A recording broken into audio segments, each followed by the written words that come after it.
Emmanuel in Brooklyn, welcome to the show. Yes, Mr. Galloway, it's a pleasure to hear your voice. Thank you, sir. I have a question and a comment, something that's a very thorny issue.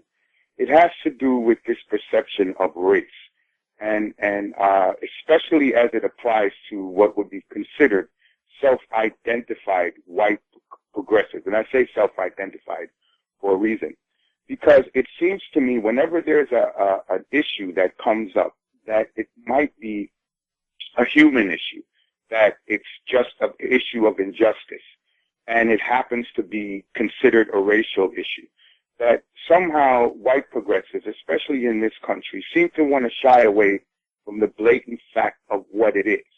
And it might be coming from a guilt factor because of the way that the system structured itself, that it always gives a little more to the buffer. So it will give a little more to the self-identified white people, and then they're able to defend the system in a guilt-type way and not see the issue for what it is. And so therefore you get this whole kind of, yes, I'm with you, but it might not be what it is.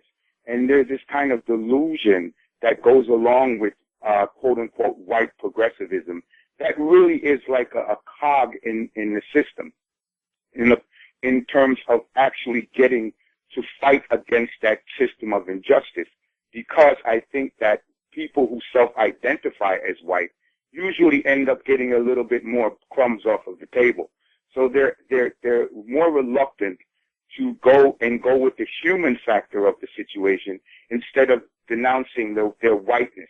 It's always somehow defending the system that it's not really what it is, because they might be considered as traitors, or they don't want to see the situation as blatantly as it really is. There's something about that keeps the struggle not moving forward. Well, that's very acute. That's a very acute observation. I have slight difficulty in dealing with it in this sense. For some reason, whether genetic or through nurture or through, I don't know, a divine chance, I have never in my life seen things through a racial prism.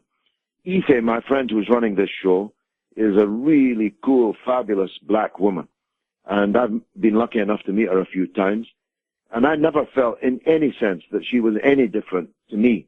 Whereas with many white people listening to this maybe, really hate me. And I probably would hate them if I knew them. And I don't love Ife because she's black, and I don't hate them because they're white. I hate them and love her because of who they are, not what color they are. So it's difficult for me to put myself in the shoes of this self-identified white person, even though I'm as white as can be with blue eyes and an entirely European heritage so far as I know. And of course, none of us entirely knows that. But you're right in the sense that you identify that the divide and rule that the previous caller was talking about is most obviously practiced on a racial level. The reason why poor whites in the southern states of the United States of America went along with and supported with their votes and even their ropes the system of Jim Crow and the Klan and segregation and so on was not actually because they had anything really to gain from that system, just that it meant that somebody else was worse off than them. And the crumbs that you talk about, the crumbs off the table, were all that they got out of it. The poor whites lived a miserable life in the southern states of the U.S., but they could put on a suit and hang a black man and feel that they somehow had a part of the system. Of course, we have to relentlessly, endlessly struggle against that. And that's why I didn't identify with the criticism of Sharpton, because I don't know the specific case that was being referred to. But Sharpton, to me, insofar as I know him, which is relatively limited, is a person who relentlessly struggles against this fake, false consciousness of racial divide. That's how I see it. Fabulous. Lots of women callers. Linda, go ahead. Good morning, Mr. Galloway. Congratulations to your constituency that you won. Thank you. Thank you so much.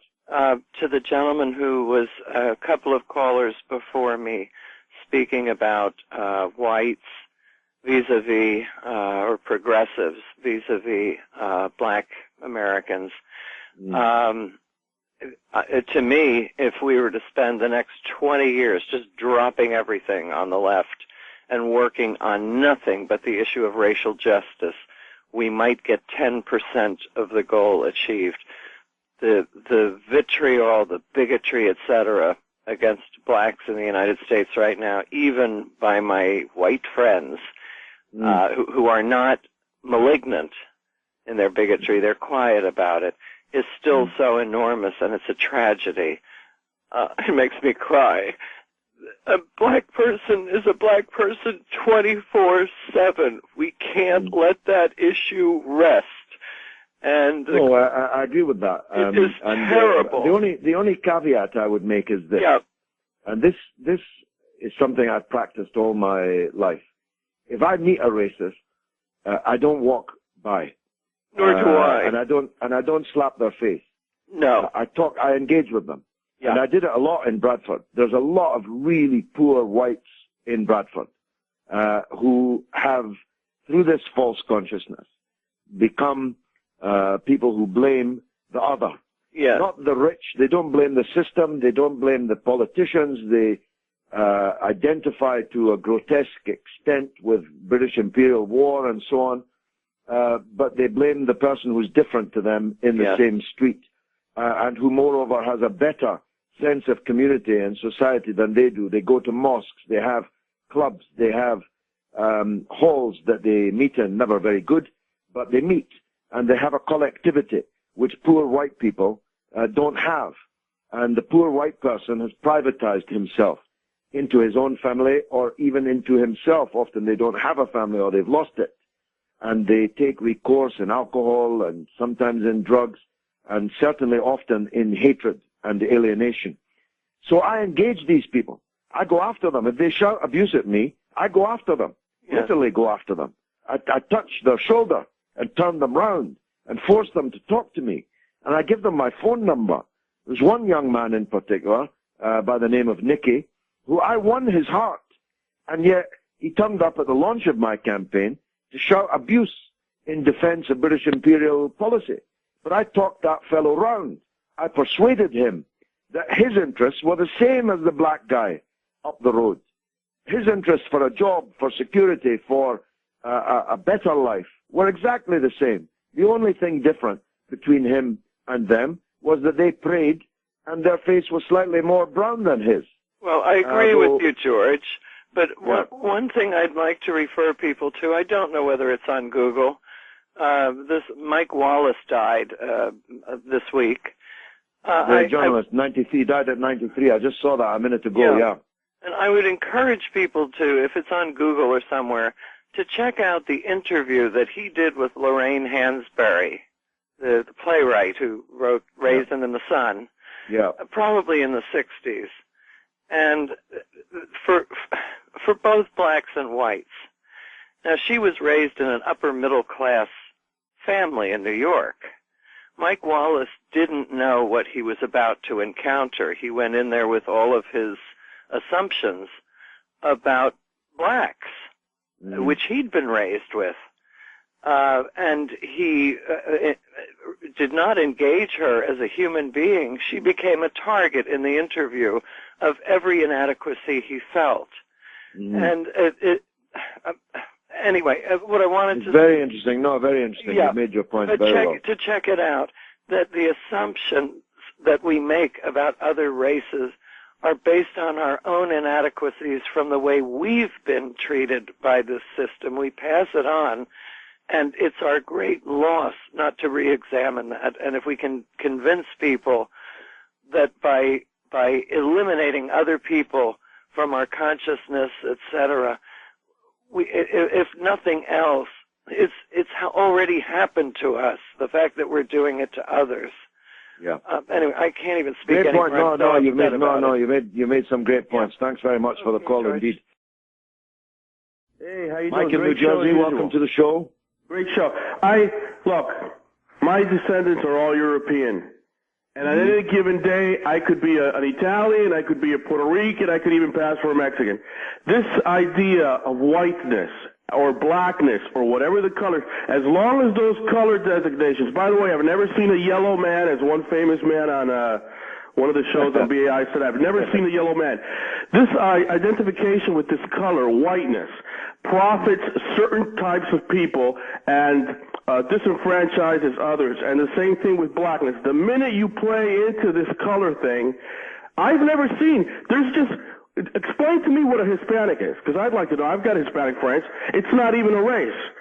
So as long as we're playing by these phony race categories, in fact, somebody explain to me what white is. I'd like to know. $1 million to you if you can explain to me adequately what white is or what Hispanic is. Please. It's a phony way of controlling the masses, keeping them. It's a pie.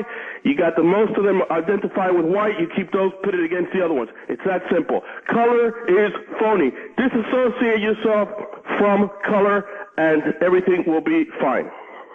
Well, I agree to a very large extent with that. Hispanic is not a race. What is white? I'm pretty white, but I'm not. But I was hailed by the Voice newspaper in London, which is the main black newspaper in the country, as Britain's finest black leader, black political leader. And it began with the line, George Galloway may be a pale-faced brother, but he's a better black leader than any of the black leaders we've got in the United Kingdom. And I was extremely proud of that, not because of pigmentation, but because black is a political color. People are black because they're discriminated against. People are black because they're the victims of discrimination and hatred, and are in danger of being entirely alienated from our societies on both sides of the Atlantic. So we need to reach out to people as people.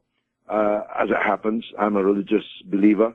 I believe that we're all God's children, that God made us different for a variety of reasons, but that fundamentally we're the same, and that we are each other's keeper. Everyone is our brother and sister. This is my creed. This is what I believe. And I live my life in that way.